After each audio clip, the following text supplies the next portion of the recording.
দেনা পাওনার অভিজ্ঞতা অবশ্যই ভালো, কারণ হচ্ছে অ্যালেন ভাইয়ের তো অনেকদিন পর কামব্যাক। সো নিঃসন্দেহে সে দুর্দান্ত একজন অভিনেতা। তারপর সেখানে আছে শহীদুজ্জামান সেলিম, শিল্পী সরকার অপু, মনিরা মিঠু, মানে ওভারঅল যারা আছে সব কিছু মিলে মানে এখানে যেটা হয়েছে যে সবাই একজন একজনের সাথে পাল্লা দিয়ে অ্যাক্টিং করতেছে, ব্যাপারটা হচ্ছে এটা। আর সেক্ষেত্রে অ্যালেন শুভ্র যেটা করে সেটা হচ্ছে যে তাকে অভিনয়টা যে করতেছে এটা আসলে আমরা বুঝি না যে সে অভিনয় করতেছে, মনে হচ্ছে যে একদম মিশে যাচ্ছে, ন্যাচারাল অ্যাক্টিং যেটাকে বলে। সো ওই ক্ষেত্রে আমার মনে হয়েছে যে অ্যালেন শুভ্র বেস্ট দেনা পাওনার ক্ষেত্রে। যে দেখবে সে নেবে, কারণ ব্যাপারটা হচ্ছে এরকম যে এখানে ফ্যামিলির গল্পগুলো যেটা হয় যে সহজ গল্প, কিন্তু আমরা কোনো না কোনোভাবে সবার সাথে কোনো কোনো কোনো জায়গায় মানে কানেক্ট করে ফেলতেছি। সো এটা আসলে আলাদা করার কিছু নেই, হয়তো একটা আপনার সাথে আমার মিলে যাচ্ছে, মানে ওই গল্পের সাথে মিলে যাচ্ছে, কিংবা আরেকজনের সাথে মিলতেছে। সহজ গল্প, খুবই সাধারণ, বাজার করতেছে, খাচ্ছে দাচ্ছে, ঘুমাচ্ছে, চলতেছে, কিন্তু এর মাঝখানেই কিছু ক্রাইসিস থাকে, কিছু দেনা পাওনা ফ্যামিলির মাঝখানেও থেকে যায়, যেটা আসলে আমরা ওইভাবে নোটিস করি না, কিন্তু যার যার ক্রাইসিস শেষে নোটিস করে। সো ওইটা যখন আমরা সামনে তুলে ধরবো তখন আসলে আমরা ওই গল্পটার সাথে রিলেট করতে পারবো। 2টা করে এপিসোড যাচ্ছে সিনেমাওয়ালা এন্টারটেইনমেন্ট ইউটিউব চ্যানেলে।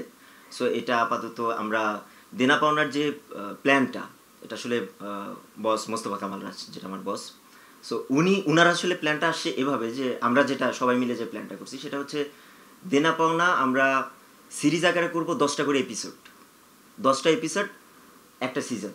সো এরকম আমরা প্রাইমারি লেভেলে 5টা সিজন করার প্ল্যান আছে। সো শুরুতে আমরা 10টা এপিসোড দিয়ে first season, then second, third, এরকম। কিন্তু এইটার মধ্যে আবার 5টা গল্প, মানে ভিন্ন ভিন্ন গল্প, মানে দেনা পাওনার 5টা গল্প থাকবে, ডিফারেন্ট ডিফারেন্ট।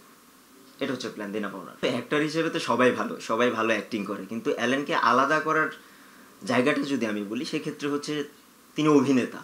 ফ্যামিলি গল্প বা ফ্যামিলি ক্রাইসিস যেটা খুব যে আহামরি গল্প করে ফেলছি ব্যাপারটা তাও না, কিন্তু ওটা জনপ্রিয় ছিল এক্সট্রিম লেভেলের।